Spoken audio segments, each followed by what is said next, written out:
বিসমিল্লাহির রহমানির রহিম। আমি মোহাম্মদ লুৎফর রহমান, পাবনা জেলার বেড়া উপজেলা আমিনপুর থানাধীন মাসুমদিয়া ইউনিয়নের রাজধরদিয়া গ্রামের বাসিন্দা।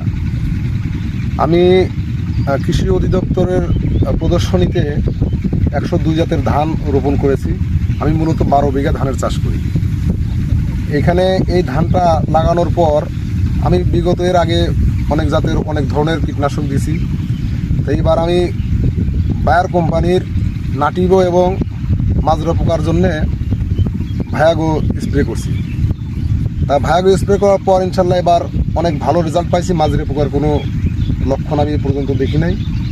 স্প্রে করার কারণে যে শীত ব্লাস্ট, পাতা পোড়া এবং খোল পড়া যে রোগটা এর আগে আমি দেখছি, এবার ইনশাল্লাহ ওই ধরনের কোনো রোগ নাই।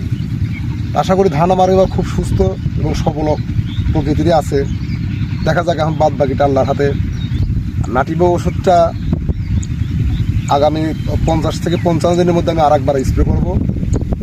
তা নাটিভোর যে লক্ষণ দেখেছি দেওয়ার পরে ধানের চেহারা অনেক ভালো।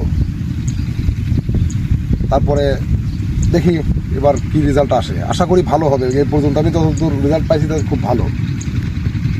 তো ঠিক আছে লুৎফর ভাই, আপনার আশেপাশে যেই কৃষকগুলো আছে আপনাদের তাদেরকে দেওয়ার জন্য উৎসাহিত করবেন ইনশাল্লাহ ঠিক আছে।